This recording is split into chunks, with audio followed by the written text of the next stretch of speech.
Why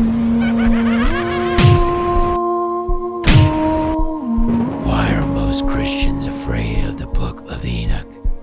Part 1. Come, The Deception. let us choose for ourselves wives from the children of men, and let us beget for ourselves children. And Semiaza, who was their leader, said to them, I fear that you may not wish this deed to be done, and that I alone will pay for this great sin.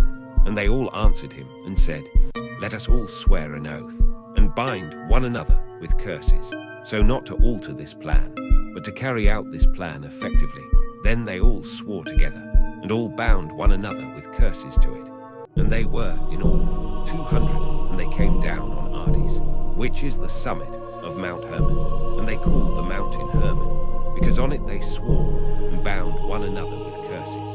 And these are the names of their leaders: Semiaza, who was their leader, Yorkiba; Ramiel, Kokabeel, Tamiel; Ramiel, Daniel, Ezekiel, Barakiel; Usael, Amaros, Aninol, Zakiel; Samziel, Satatiriel, Yomiel; Araziel. These are the leaders of the 200 angels, and of all the others with them. And they took wives for themselves, and they began to go into them. And then they became pregnant, and bore large giants. And they taught them charms and spells, and they showed them the cutting of roots and trees. And they began to sin against birds, and against animals, and against reptiles, and against fish. And they devoured one another's flesh, and drank the blood from it. Azazel taught men to make swords, and daggers, and shields, and breastplates. And he showed them the things after these, and the art of making them, bracelets, and ornaments, and the art of making up the eyes, and of beautifying the eyelids, and the most precious stones, and all kinds of colored dyes. Amzarach taught all those who cast spells, and cut roots; Amaros, the release of spells; and Barakiel, astrologers; and Kokabeel, portents; and Tamiel taught astrology; and Esradel taught the path of the moon.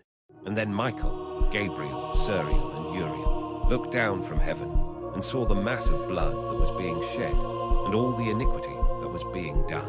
And now to you, O holy ones of heaven, the souls of men complain, saying, Bring our complaint before the Most High. And they said to their Lord, the King, Lord of lords, God of gods, King of kings, your glorious throne endures for all the generations of the world. And blessed and praised, you have made everything, and power over everything is yours, and everything is uncovered in front of you, and there is nothing that can be hidden from you. See then what Azazel has done.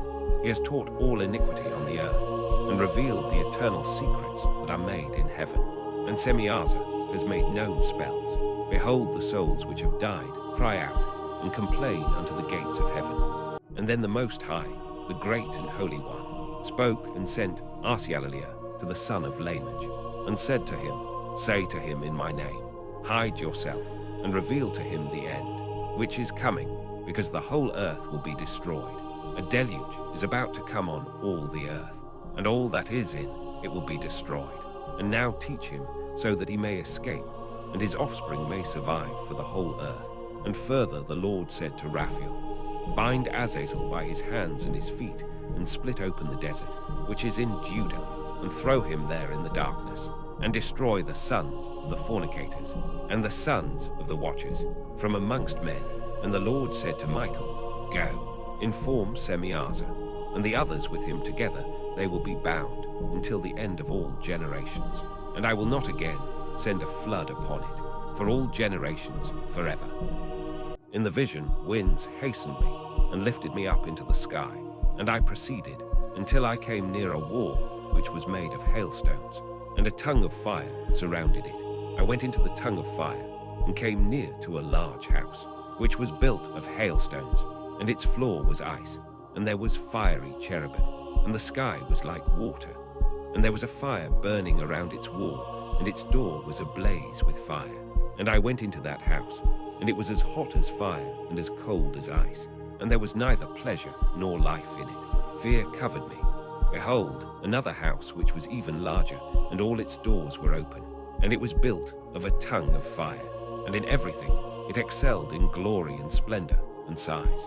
And I looked and saw in it a high throne, and it was like ice, and its surrounds like the shining sun. From underneath there flowed out river of fire, And he who is great in glory sat upon it, and his raiment was brighter than the sun, and whiter than any snow.